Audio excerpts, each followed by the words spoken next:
നമസ്കാരം, എല്ലാവർക്കും മലയാളി വാർത്തയിലേക്ക് സ്വാഗതം. വെടിനിർത്തൽ കരാർ പുനരാരംഭിക്കുമെന്ന് ഇസ്രയേൽ അറിയിച്ചെങ്കിലും സ്ഥിതിഗതികൾ കൂടുതൽ വഷളാകാനാണ് സാധ്യത.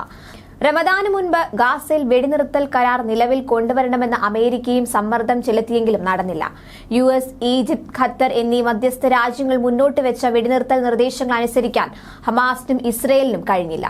ഇരു രാജ്യങ്ങളും കടുംപിടുത്തം തുടരുന്നതിനിടെ ഇന്നു മുതൽ റമദാൻ വ്രതാരംഭം തുടങ്ങുകയാണ്. എന്നാൽ ഇസ്രയേൽ ഒരു തരത്തിലുമുള്ള വിട്ടുവീഴ്ചയ്ക്ക് ഇപ്പോഴും തയ്യാറല്ല.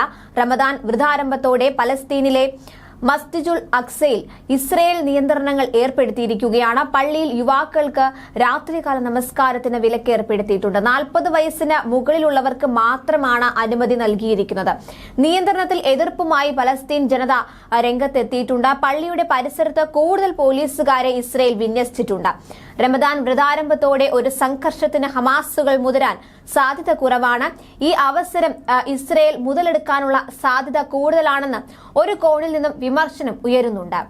റമദാനിൽ തറാവീഹ് ഉൾപ്പെടെ രാത്രികാല നമസ്കാരത്തിനും പ്രാർത്ഥനകൾക്കും കൂടുതൽ വിശ്വാസികൾ എത്താനിടയുള്ള സാഹചര്യത്തിലാണ് കൂടുതൽ സേനാ വിന്യാസം.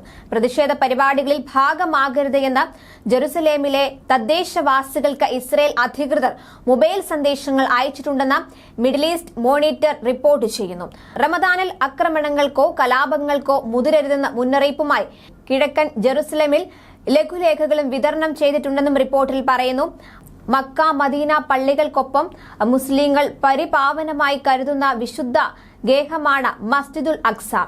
റമദാൻ ഉൾപ്പെടെ വിശേഷ വേളകളിൽ ആയിരങ്ങളാണ് പള്ളിയിലേക്ക് പ്രാർത്ഥനയ്ക്കായി എത്താറുള്ളത്.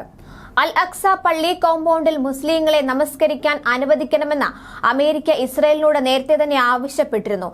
അധിനിവേശ വെസ്റ്റ് ബാങ്കിൽ നിന്നുള്ള മുസ്ലിങ്ങളെ മസ്ജിദുൽ അക്സയിൽ ആരാധനയ്ക്ക് എത്തുന്നതിൽ തടയുമെന്ന് ഇസ്രയേൽ മന്ത്രി മുന്നറിയിപ്പ് നൽകിയിരുന്നു. ഇതേ തുടർന്നാണ് അമേരിക്കയുടെ ഇടപെടൽ. വെസ്റ്റ് ബാങ്കിലോ വിശാലമായ മേഖലയിലോ സംഘർഷം ആളിക്കത്തിക്കുന്നത് ഇസ്രയേലിന്റെ സുരക്ഷയ്ക്ക് നല്ലതല്ല. റമദാനിൽ പ്രാർത്ഥിക്കുന്നതിനായി വെസ്റ്റ് ബാങ്കിലെ പലസ്തീൻ നിവാസികൾക്ക് ജെറുസലേമിലേക്ക് പ്രവേശനം അനുവദിക്കരുതെന്ന് ഇസ്രയേൽ ദേശീയ സുരക്ഷാ മന്ത്രി ഇറ്റാമർ ബെൻഗ്വിർ പറഞ്ഞിരുന്നു. ഞങ്ങൾക്ക് റിസ്ക് എടുക്കാൻ കഴിയില്ല. ഗാസയിൽ സ്ത്രീകളെയും കുട്ടികളെയും ബന്ദികളാക്കാനും ടെമ്പിൾ മൗണ്ടിൽ ഹമാസിന് ആഘോഷങ്ങൾ അനുവദിക്കാനും കഴിയില്ലെന്നായിരുന്നു മന്ത്രിയുടെ പ്രസ്താവന. ഇസ്രയേൽ പലസ്തീൻ തർക്കത്തിൽ വളരെ പ്രധാനപ്പെട്ട ഭാഗമാണ് ജെറുസലേമും അതിൽ ഉൾപ്പെടുന്ന അൽ അക്സയും. ഈ പ്രദേശത്തെ ദി ടെമ്പിൾ മൗണ്ട് എന്നാണ് ഇസ്രയേലികൾ വിളിക്കുന്നത്. യഹൂദ മതത്തിലെ ഏറ്റവും പുണ്യമായ ആരാധനാ സ്ഥലം എന്നതാണ് ഇതിന്റെ പ്രത്യേകത. ബൈബിളിൽ പരാമർശിച്ചിരിക്കുന്ന 2 പ്രധാന ദേവാലയങ്ങൾ ഇവിടെയാണെന്ന് യഹൂദർ കരുതുന്നു. ഇതേ സ്ഥലത്താണ് അൽ അക്സ പള്ളിയും. ഇത് ഇസ്ലാമിലെ 3ാമത്തെ പുണ്യപ്രദേശമാണ്. ജെറുസലേം നിയന്ത്രിക്കുന്നത് ഐക്യരാഷ്ട്ര സംഘടനയാണ്. അബ്രഹാമിക മതങ്ങൾക്ക് ഒരുപോലെ പ്രാധാന്യമുള്ള ജെറുസലേം തർക്കങ്ങൾക്ക് അതീതമായി നിലനിർത്താനാണ് UN ശ്രമിച്ചത്.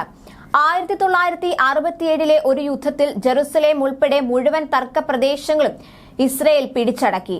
ഇതിന് പിന്നാലെ അൽ അക്സയെ ചുറ്റി സംഘർഷങ്ങൾ രൂക്ഷമാവുകയായിരുന്നു. ന്യൂസ് ഡെസ്ക് മലയാളി വാർത്ത.